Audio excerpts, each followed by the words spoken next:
Hello, Gut Gurus, and welcome back to another episode of Gut Guru, where I am here to dispel our preconceived notions around food and cravings and to connect back with our gut wisdom. So today we're going to be going over two different terms. One is called effective emotional eating, and the other is urge surfing. So today there is a lot of talk around emotionally eating, and I really hate that term because we are emotional beings. We live in a body. No matter what, when we eat, it is going to be an emotional experience. Maybe it's a happy experience. Maybe it's an anxiety-producing experience. But no matter what, we are having emotions while we are eating food. So every time you eat, it is an emotionally experience. It is an emotionally eating experience. So I want to break that down, first of all, and say that sometimes we can get overwhelmed by our emotions and sometimes go to food because it's just too much. It's too much to handle. It's too much stress. It's too much sadness, too much pain, that it's too much to hold on to in the body, that you just cannot sit with it. It's not something that's manageable quite yet. So this is where effective emotional eating comes in. And what effective emotional eating is basically is eating with awareness. So when you are overwhelmed by emotions and you just can't urge surf.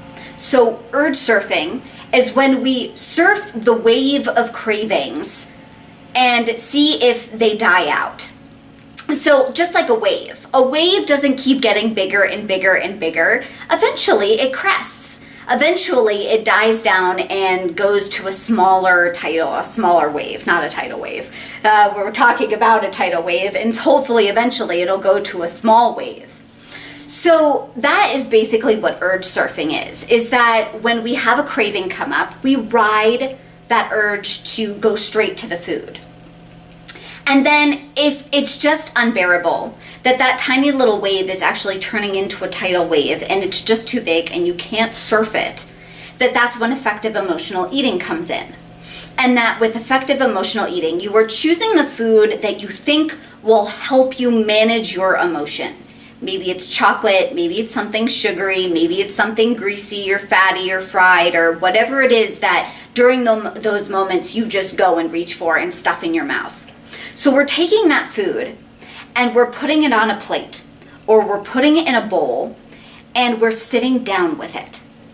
So there's no shame, there's no guilt. It's like I am eating this Oreo with total awareness that I am using this as a tool right now to manage my emotions that are just too much to handle right now, that they're just too big, that I cannot sit with the stress of this moment. It's just too much. But instead of going and shoving the food mindlessly in your body, and that's not enjoyable, then the guilt and the shame and all these other emotions come up because you weren't present with the experience. And it's not the experience in and of itself that's bad. It doesn't feel good to check out. It doesn't feel good to be away from yourself. So when you are eating this food, whatever it is, sit down with it, light a candle, have a pleasurable experience of, just like people say, well, go for a walk or talk to a friend or take a bath. Food can be used as a tool too, as well, to manage difficult emotions that are too hard to handle. So that basically is effective emotional eating. And that when you get to use food as a tool, there's a lot more compassion, a lot more kindness towards yourself, that it's okay to eat this food, that you're not doing anything bad. So when you sit down with this food, really noticing what is it that you enjoy, noticing the textures, the taste, how is it satisfying your emotions in that moment, and then eating to the point where the emotion feels satisfied.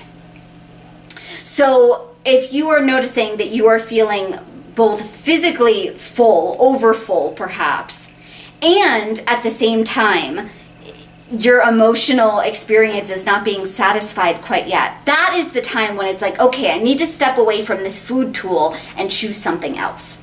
And we can go over the choose something else next week. So your challenge for this week is when you're having a really intense emotional experience that is just too much to handle, using food as a tool. So really approaching food with full compassion, full awareness, and sitting down with it, and effective emotionally eating.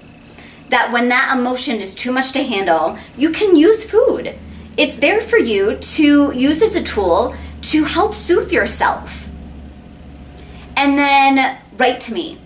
Respond below this YouTube clip, and reach out on Facebook or Twitter. Let me know how this challenge goes for you.